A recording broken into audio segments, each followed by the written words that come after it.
Hello, my name is Christian Alfaro. I am a therapist in La Crosse, Wisconsin. I'm a marriage and family therapist associate. Right now, I'm going to talk about the notorious 48 Laws of Power by Robert Greene. This book has a lot of ridicule. It has a lot of negative press. Took me probably 6 months to read. It's pretty thick.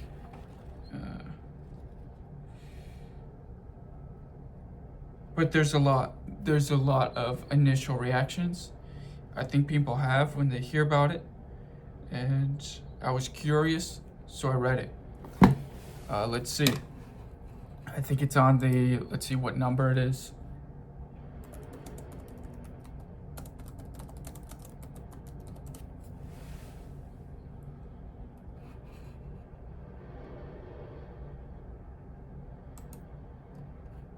It doesn't give me an exact number as to the ranking, but PEN America says 48 Laws of Power is, I believe it says number 2, but it's definitely top 5 most banned books in prison because of the different dynamics that it has and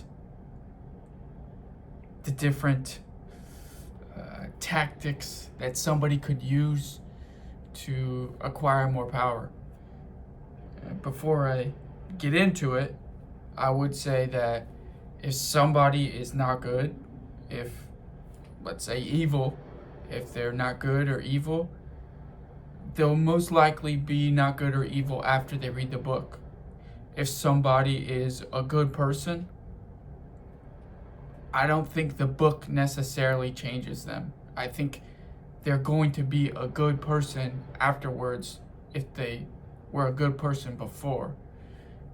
If it's not, I don't think it's something that changes individuals. That's up to themselves and the journey that they're already on. If somebody's looking for resources or something to take out malicious acts, yeah, the book might help them do that. However, they were probably not a great person before they read the book. They just needed more resources and more knowledge to be able to have the capacity to carry out the plans that they wanted to carry out. I would say that regardless of if the person is malicious, I would say even if you're not malicious, I would say it's even more important in that case.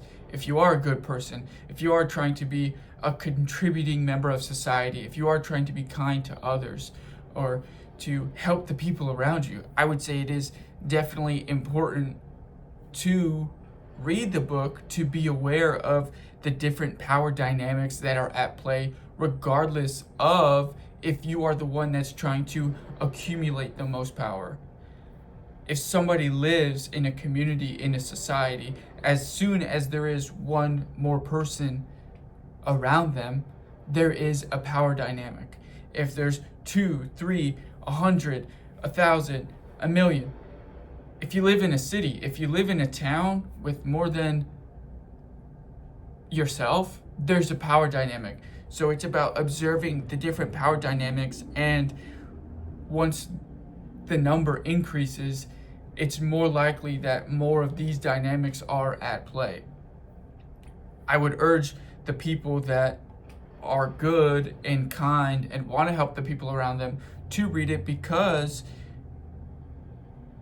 these are at play against them at any given time. The government could be doing them, your workplace could be doing them, and it shows a map to navigate the different elements that are at work. The first law, I think Greene, the author, Robert Greene. I think Greene puts this one as the most important. Now, I guess let me check that just to make sure.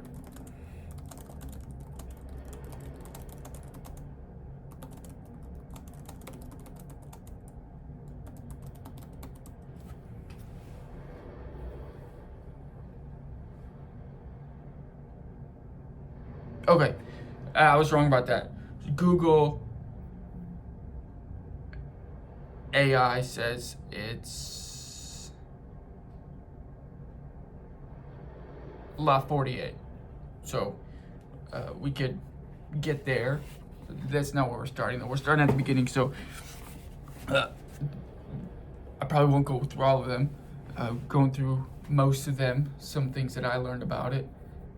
Well, not most of them. There's 48. There's a lot. There's a lot of content. Going through some of them, and some lessons I learned, some things I've observed once I did read it, and some insights from the book. But all right, law number 1: never outshine the master. This is an important lesson, especially for young professionals as myself. I'm 27. I finished grad school, I think it was about 2 years ago in December. And job searching can be difficult. I think most people in America, at least, would attest to that. Now, I don't know if that's a timeless challenge, that it's always been that way. I don't think it has. However, right now, it is. It's 2026, and I think it is for a lot of people. Coming out of grad school, though, part of this role as a clinician is business. I would say probably 80% of it is business. And whether it's administrative stuff, bookkeeping, marketing to get more clients, keeping track of my liability insurance, making sure my Psychology Today profile's up to date or my personal website's up to date, creating traffic on those sites to get more clients. I'm trying to build my caseload right now. It's a lot of work starting Google ads, all these different things. And one thing I've encountered talking to some people, potential businesses, I guess, to work for, is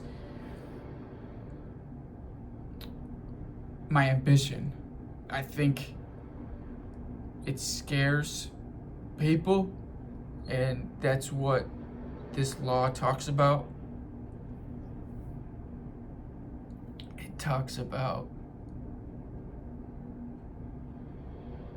I'll read you the summary. Always make those above you feel comfortably superior in your desire to please or impress them. Do not go too far in displaying your talents, or you might accomplish the opposite. Inspire fear and insecurity. Make your masters appear more brilliant than they are, and you will attain the heights of power. I think at the end of the day, everybody has their own insecurities. And I don't think business owners or business leaders are exempt from that. I think those roles can highlight their insecurities. I think those roles can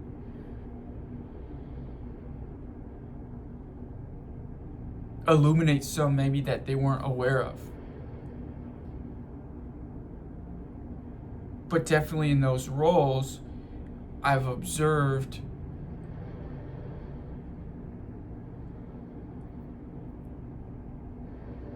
definitely not at the company I'm at. I've observed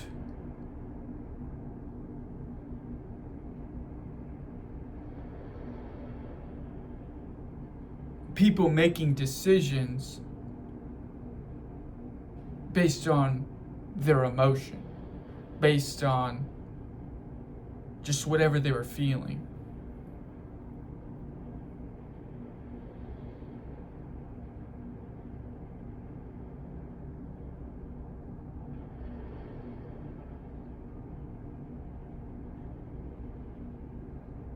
And those decisions weren't always the best decision for the business.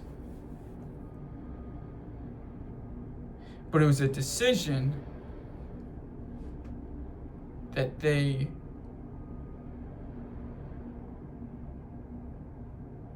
were comfortable with. And I don't necessarily fault them. I can understand that.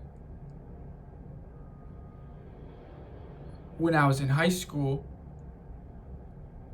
I had a teacher, AP Government and Econ, and I liked him a lot. He was very fun. And I don't remember a whole lot from his class, but he had one of those moments at the end where he's like, if you remember nothing from my class, just take this away. This is the most important thing that you can use that will help you.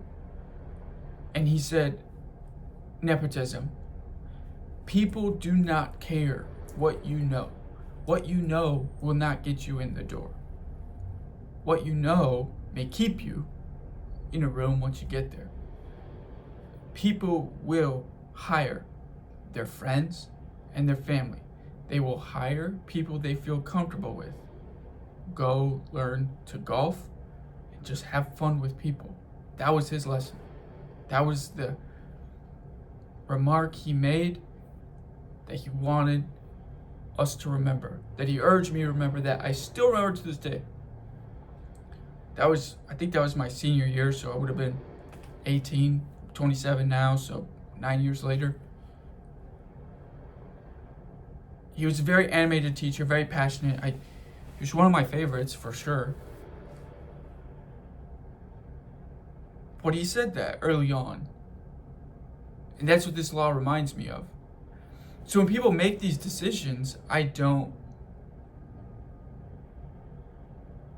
necessarily fault them. It's not my decision. There's not much I could do. I think it more so just helps me not take it personally. So I know, okay, there's different business politics happening within this arena or that arena.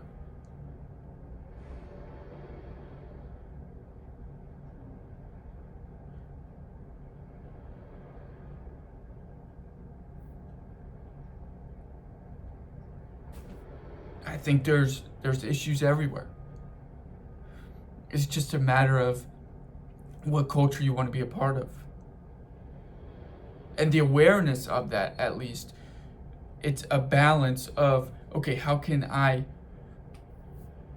think the whole book is a balance of how can I respect the hierarchy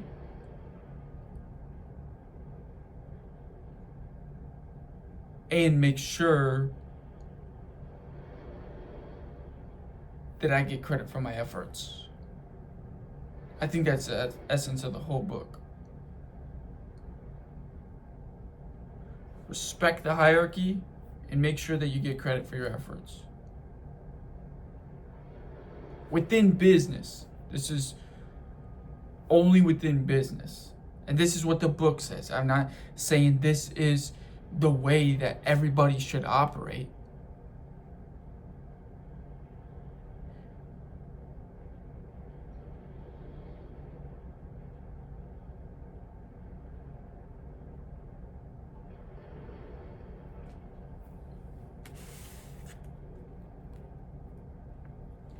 All right, let's see. Let me look for another one.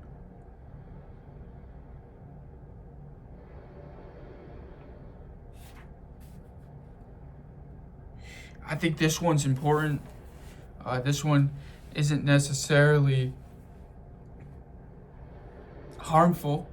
I think some of them can be harmful if they're used foolishly.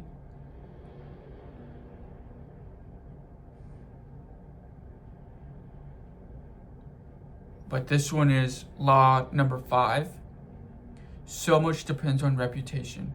Guard it with your life. I'll read the little description summary.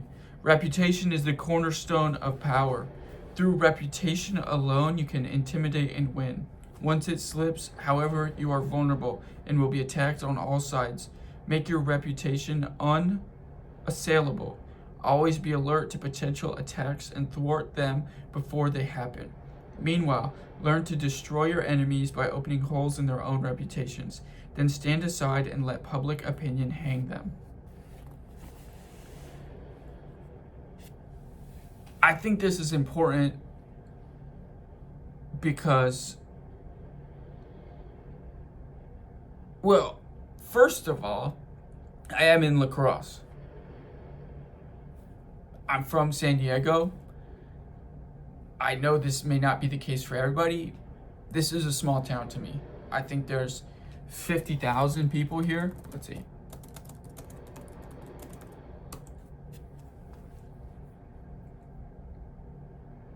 $50,376 people here.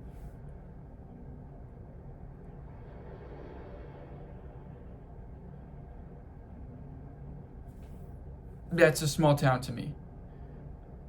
And I've been places where it feels like a small town, where it's not necessarily a small town, and it's more so the characteristics and the culture that make it a small town.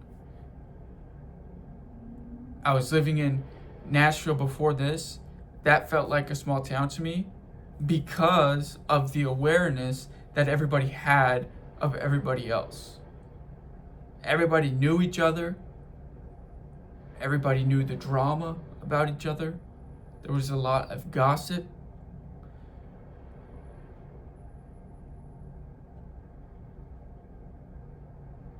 There was a lot of rumors. Some things could be true, some things not true. Regardless, everyone sort of had a reputation. Oh, you don't want to do business with that guy. Oh, don't date that girl. She, whatever. Everyone sort of had a reputation. There was something known about everybody, regardless of if the person knew you. People were very concerned with each other's business, I guess, personal business. And in San Diego, or after that I lived in Los Angeles, it was very different. In certain communities, it was sort of like that.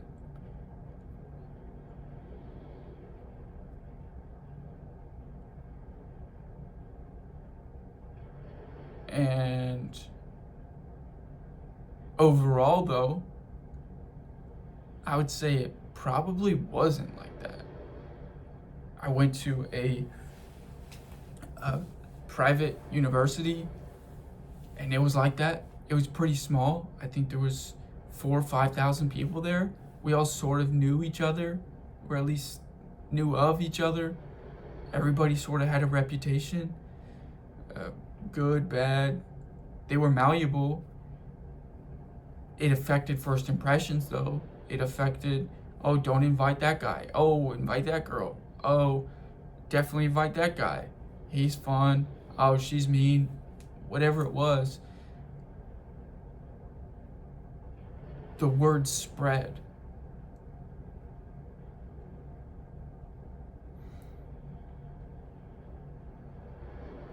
that was at the university. So outside of the university, just in general, I would say, whether it was San Diego or LA, just as a whole, there were so many people, so much going on, that nobody really cared what you were doing.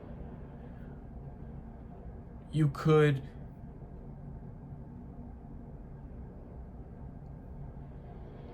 go to the store, you could, I don't know, go for a walk, go for a run, and you would just blend in. There were so many people that you would just blend in. And there was a beauty to that. Because people, random strangers, didn't really care what you were doing. Oh, nice, that guy's going on a run. And that was the extent of it.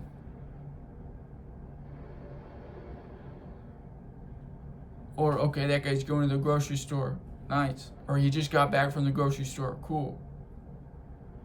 That was the extent of it, though. It didn't really go beyond what the person saw. They weren't concerned about their family matters. In a small town,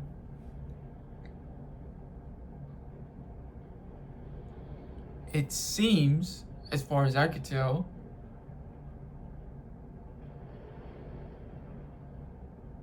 people are more concerned about it. That's not to say one's better than the other. It's just to say whichever you prefer, that's how it is. Let's just say that's how it is.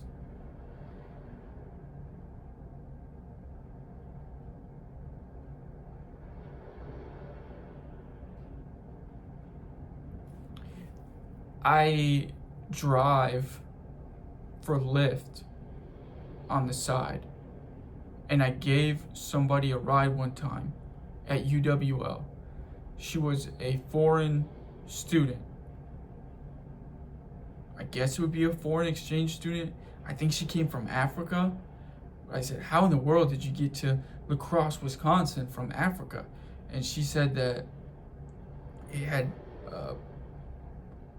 a good foreign program. I don't know what her program was called, but it had a good foreign program, so she took it. She didn't know much about Wisconsin or about La Crosse. But she told me she just wanted to go somewhere that she could blend in. And I said, oh, La Crosse probably wasn't the choice for that. And she said, yeah, I'm figuring that out. And I was like, well, what do you mean? And she's like, well, everyone's like in my business. And then we sort of talked about what I just shared about how in a small town more people are in your business, and if you're trying to just blend in, go to a big city, there's so much going on that nobody really cares about you. And not necessarily in a bad way either. They're just doing their own thing. And she said, I know. I wish I went to a bigger city for that reason.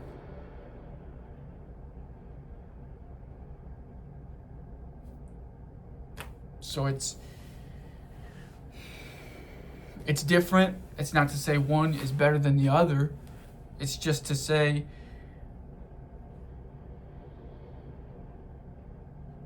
that's how it is, and reputation does matter.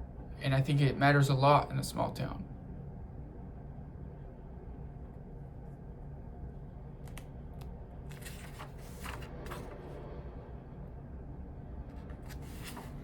Let me look for another one.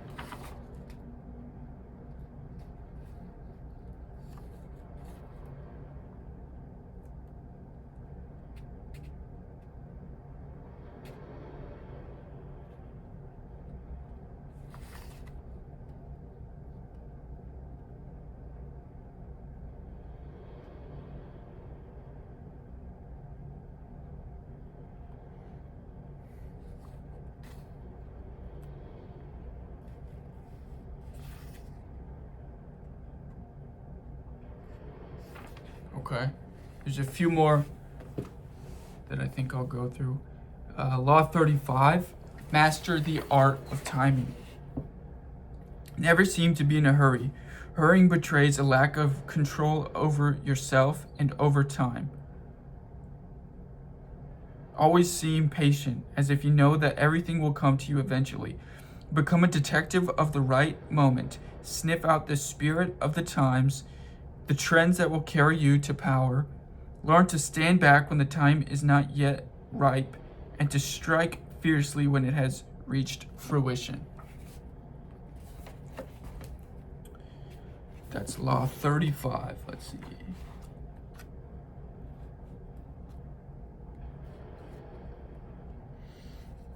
I think there is, there's definitely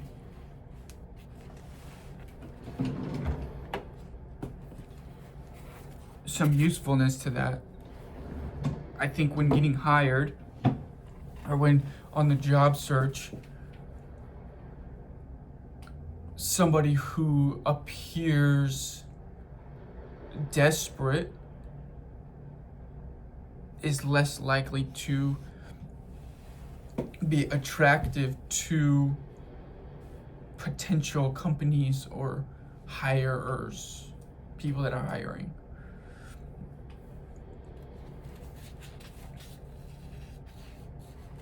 So that's something to account for.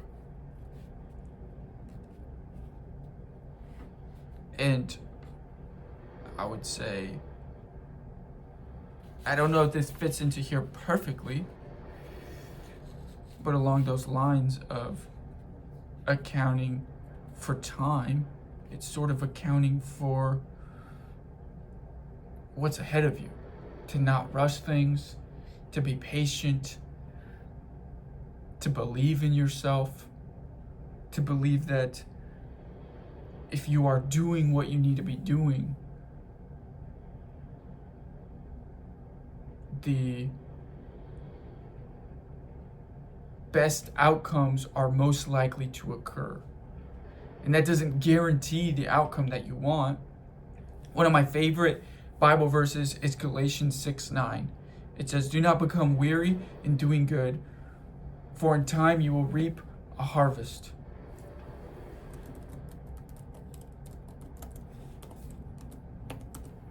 Let's see. I'll search it to just go over it again. All right, KJV. Right there. Let us not be weary in well-doing, for in due season we shall reap if we faint not. If we don't give up and we're doing the right thing, it's more likely to have the outcome that we want. And again, that doesn't guarantee the outcome that we want. It just means it makes it more possible. It makes the outcome that we don't want less likely.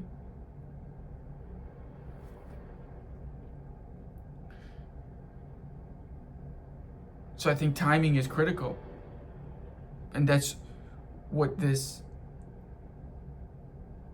talks about. When do you have a conversation with somebody at work? When do you apply for a job?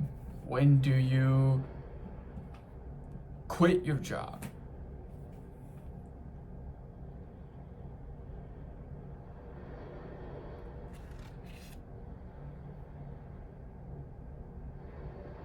And I think this goes along the sentiment of being proactive, not reactive. It goes along, it makes me think of Nehemiah, the story of Nehemiah. He planned to go build this project. He planned, first I think he prayed. He prayed, then he planned. And then I believe he went to the king and said, "Hey, can I have these funds to do this project?" So he planned, prayed, then he planned, then he prepared, then he executed. So it was all timing. He made sure that his timing was right. Okay, when can I do this project? Okay, do I have the funds?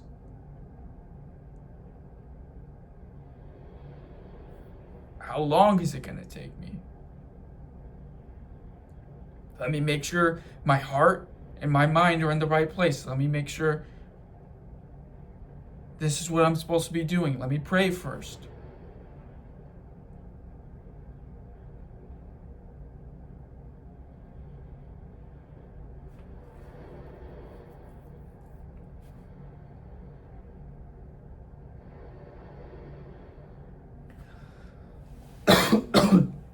Excuse me.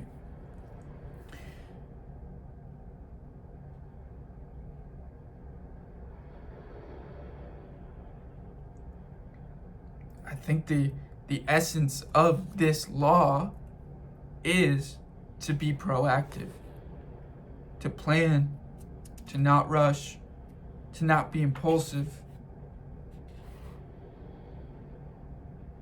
to make sure that you are being diligent and you're ready for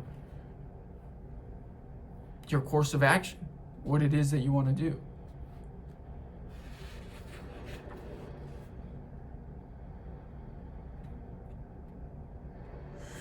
Here's a little story that it shares in there. It says, image, the hawk. Patiently and silently it circles the sky, high above, all seeing with its powerful eyes. Those below have no awareness that they are being tracked. Suddenly, when the moment arrives, the hawk swoops down with a speed that cannot be defended against. Before its prey knows what has happened, the bird's vice-like talons have carried it up into the sky.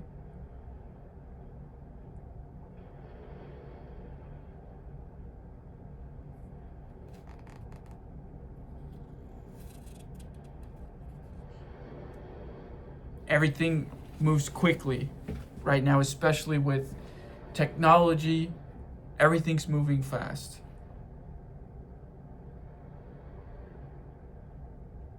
Timing is a lot. Timing,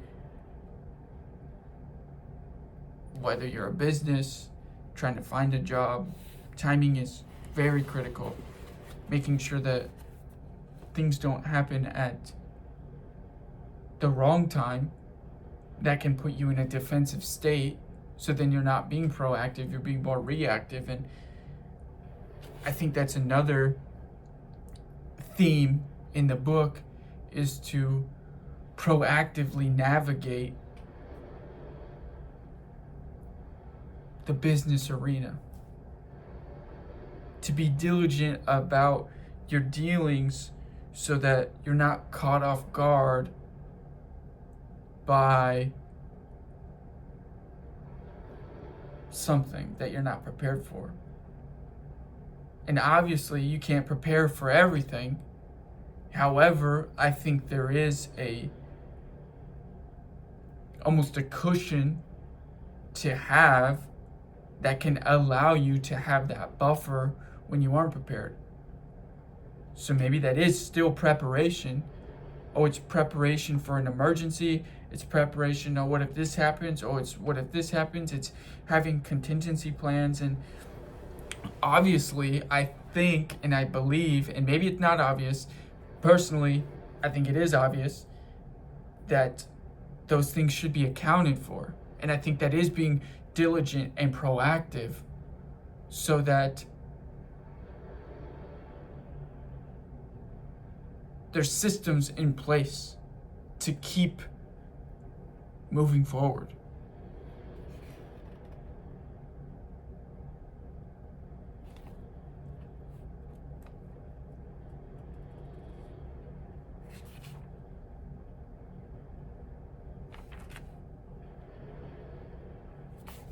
I think this one has a lot of psych application. It's Law 40. Despise the free lunch. What is offered for free is dangerous. It usually involves either a trick or a hidden obligation. What has worth is worth paying for. By paying your own way, you stay clear of gratitude, guilt, and deceit. It is often wise to pay the full price. There is no cutting corners with excellence. Be lavish with your money and keep it circulating, for generosity is a sign and a magnet for power.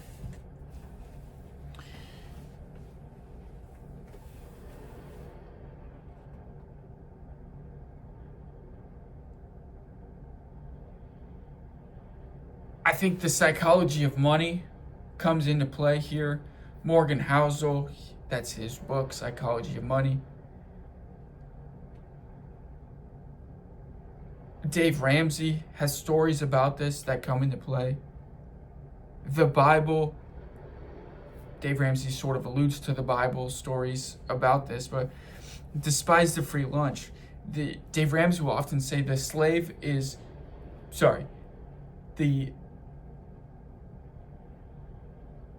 debtor is slave to the lender. That's what he will say.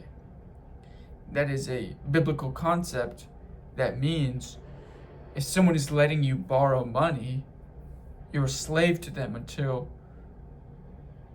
you pay them back, in a way. There's an obligation there.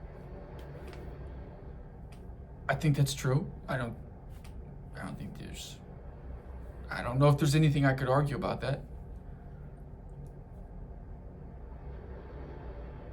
The tricky part about this that I see a lot with people pleasers, maybe you watched my previous videos, boundaries, or when the body says no, they're both wrestling those ideas. People pleasers, can a person say no? Emotions that come from serving somebody out of obligation and not freely. The Bible says to give and give with a cheerful heart, and to give generously and freely.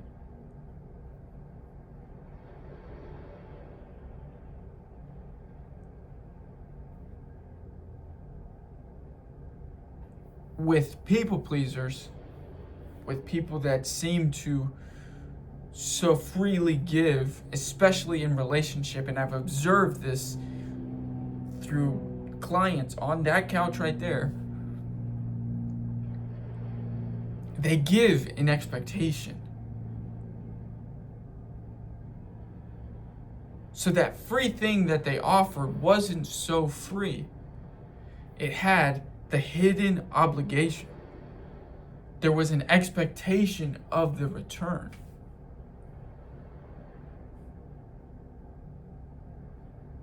There was an expectation of something. And often, it's not a one-to-one financial transaction. More often than not, it's an emotional cost. Okay, what does this person want? More often than not, it's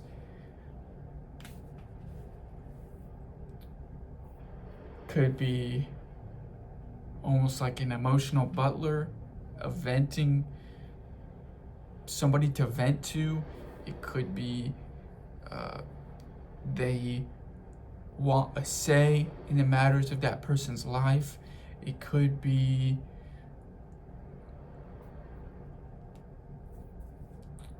whatever it is. Here, you can have this. But there's often an expectation of a return, an unspoken return, that is at play there.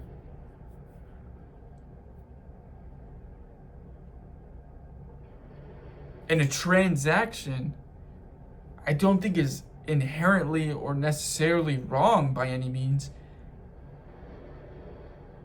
I don't think it's appropriate, not in a moral sense, I don't think it's appropriate when those weren't the terms agreed upon.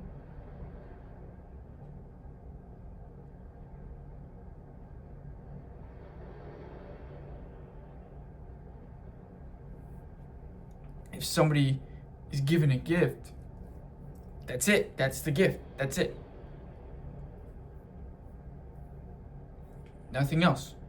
That's the end. In relationships, that's not usually how it goes. In relationships, it is more of a transaction and an exchange.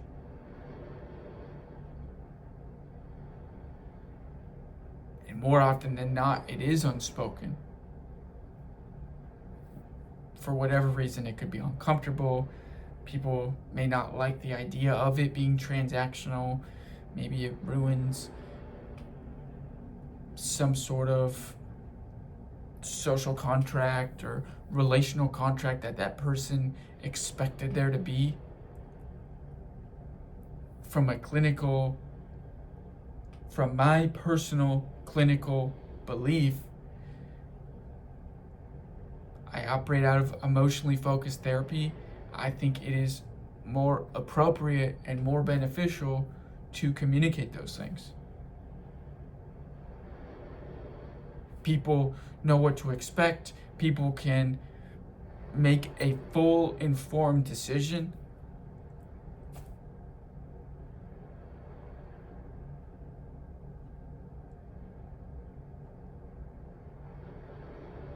I think that's more so the best way to go about it relationally.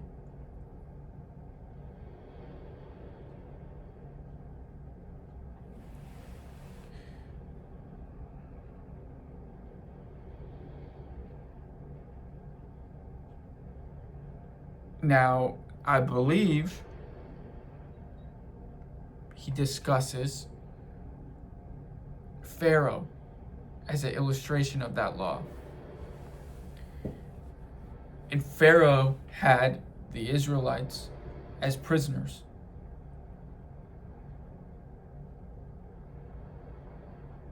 And until he was being generous to them, he was taking care of them, until he stopped being generous to them, that's when Moses parted the Red Sea and God struck him down. Now let me fact check that.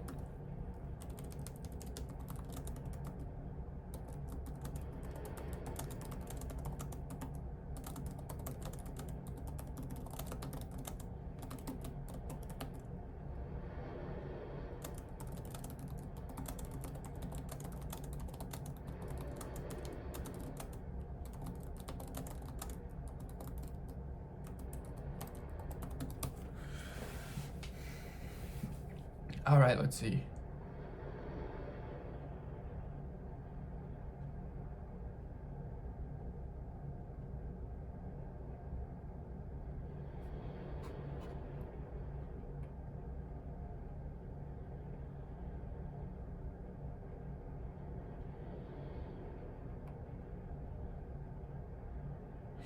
Okay, I don't know where I got that story from. That is not what Google AI says.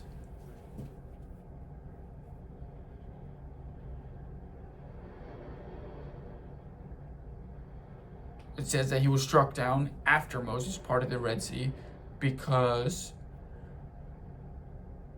they were forced into slavery. So I don't know where I got that story from. Never mind.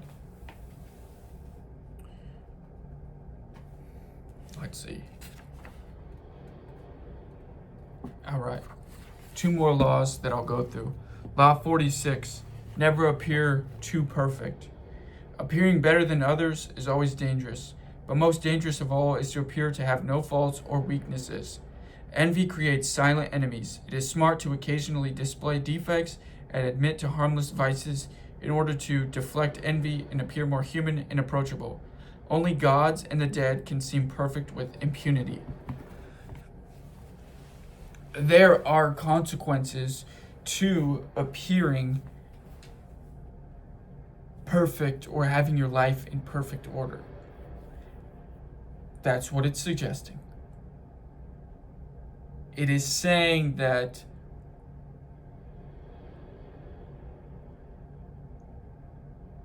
the social consequence of appearing that way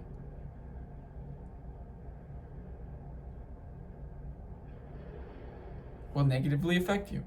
I think that's simple, pretty straightforward.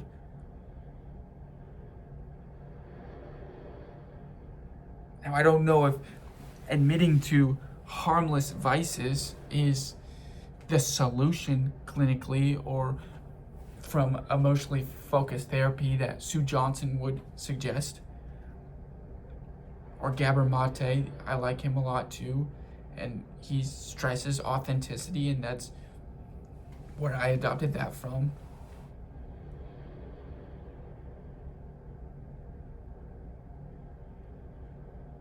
So if it's not authentic, I don't think it's appropriate.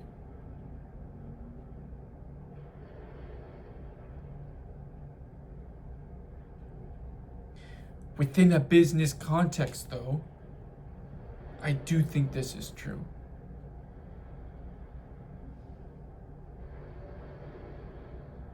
Whether it's the competitors that envy you, the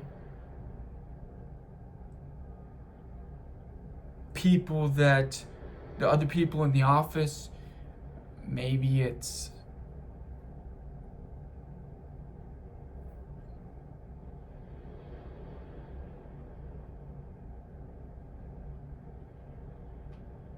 some old friends. Whoever it is, appearing perfect illuminates people's insecurities. It's the same thing with greatness or excellence. It sort of highlights what the other person is lacking, what somebody who is not as great in that field or in that specialty or expertise, it highlights what they're lacking.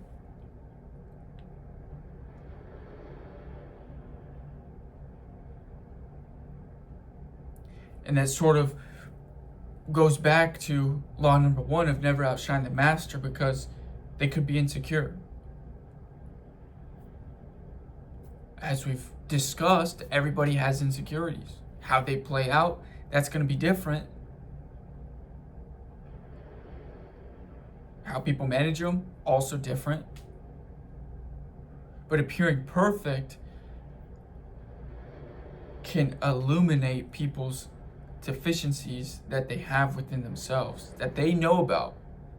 Most people know their own deficiencies most intimately. Maybe they don't. I think most do.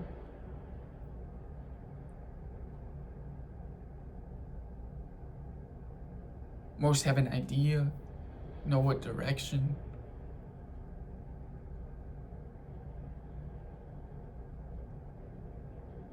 It's more, I think, about being personable, connecting, than having to appear perfect. I think when people are in relationship, there is that vulnerability. There is that pressure release to not have to feel perfect.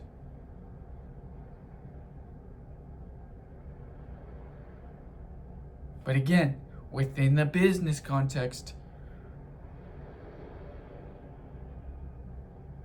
it can backfire. Whether you like it or not, it's sort of just the reality of the arena. Now, Law 48. This is Robert Greene's favorite law. Assume formlessness. By taking a shape, by having a visible plan, you open yourself to attack. Instead of taking form for your enemy to grasp, keep yourself adaptable and on the move. Accept the fact that nothing is certain and no law is fixed. The best way to protect yourself is to be fluid and formless as water. Never bet on stability or lasting order. Everything changes. The irony in this law is that after 47 laws that he writes this big book on, after 47 of the laws, he makes this 48th law, assume formlessness. And in that description, it seems to me that he's saying all that I just wrote, it can be useful, but remember, it's all changing all the time. You got to be dynamic. And if you're not dynamic, things are going to move past you. You're not going to be able to adjust. So nothing is fixed, nothing is certain.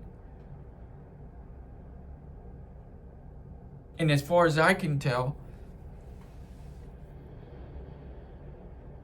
how that lands for me is that it's got to be a principle. It's got to be a tool to apply at a given time.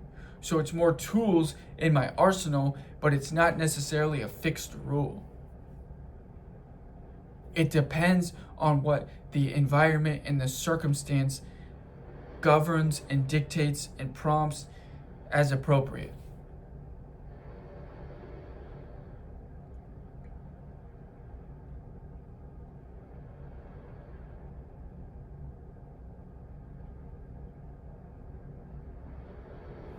So you have to be dynamic. And I think that is sort of the same in relationships, is there is a level of stability that is desired. I also desire a level of stability. I don't think there's anything necessarily wrong about that. But there is a dynamic adjustment to what's appropriate. Can have a schedule, can have split responsibilities in a marriage so you know who's doing what. But at any given time, something can change. Oh, kid's sick, staying home. All right, let's see, let's adjust now. But there is sort of a baseline of structure to have so that it's not all chaos, so that there is some sort of order to help you navigate it.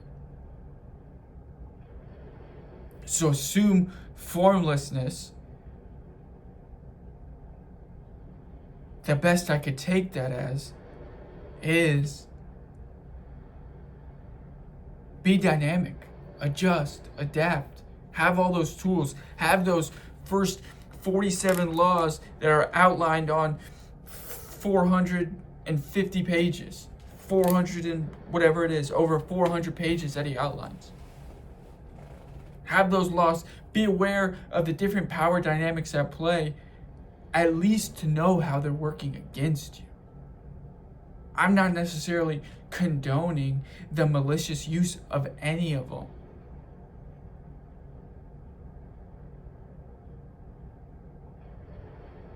I hope you are a good person. I hope if you find it, you do use it for acts of good.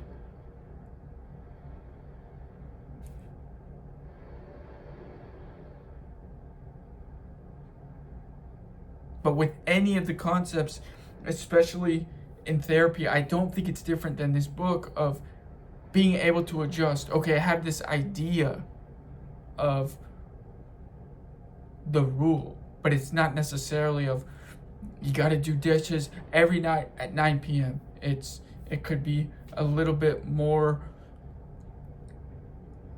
Maybe that's it. Maybe that is the rule.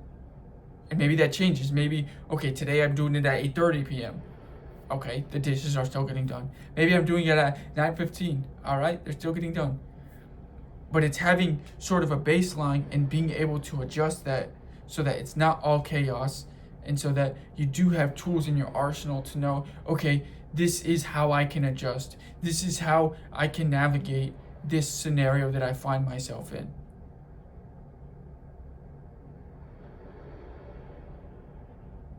I think this book is very useful for people pleasers, for anybody who finds himself in a state of, whether it's stuckness or resentment. If somebody has a lot of resentment, I think they are responsible to work through that. I think everyone's responsible for their own emotions. I also think they probably are agreeing to stuff that they didn't really want in the first place. And I know there's circumstances where people don't have great options.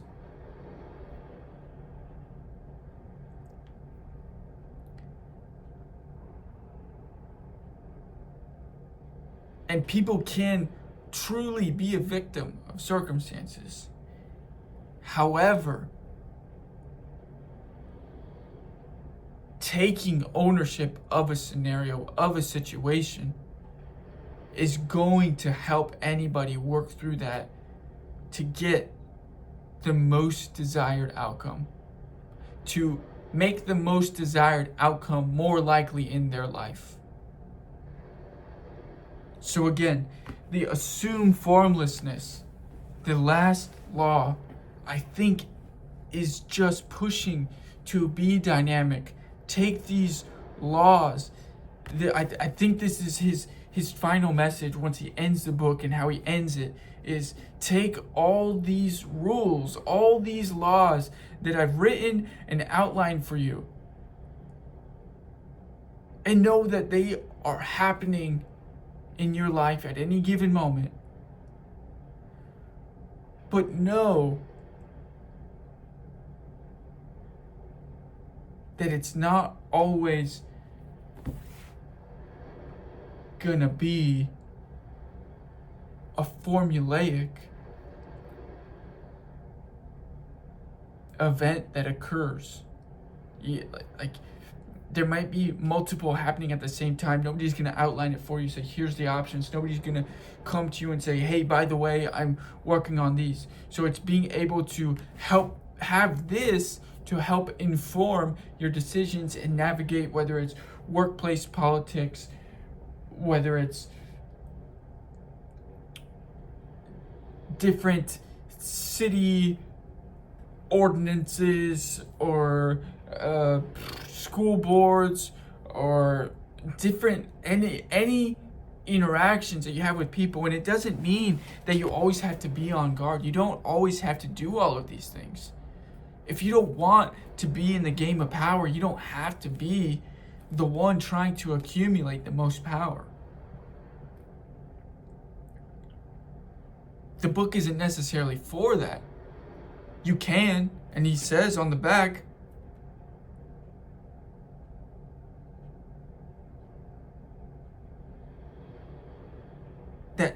that's one way it could be used. But I'll read this to you, and then that'll be our time. The best-selling book for those who want power, watch power, or want to arm themselves against power. And that's more so, I think, my use of it is to arm myself against power. To continue, a moral, cunning, ruthless, and instructive, this piercing work distills 3,000 years of the history of power into 48 well explicated laws, as attention-grabbing in its design as it is in its content. This bold volume outlines the laws of power in their unvarnished essence, synthesizing the philosophies of Machiavelli, Sun Tzu, Karl von Clausewitz, and other great thinkers. Some laws require prudence. Law number 1, never outshine the master. Some stealth. Law number 3, conceal your intentions, and some, the total absence of mercy. Law 15, crush your enemy totally. But like it or not, all have applications in real life situations, illustrated through the tactics of Queen Elizabeth I, Henry Kissinger, P.T. Barnum, and other famous figures who have wielded or been victimized by power.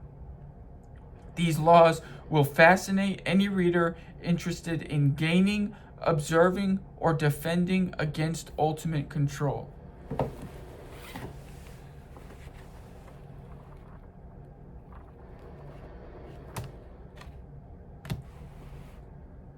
So I think that's the book. I think the essence of the book is respect the hierarchy, know your place in the hierarchy,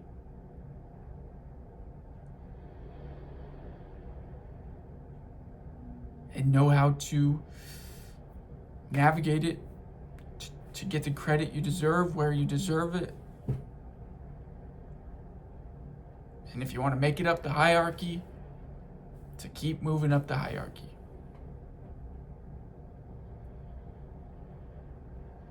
I hope you use it for good if you do read it, or if you do take any of this content. But that's our time. Thanks for watching.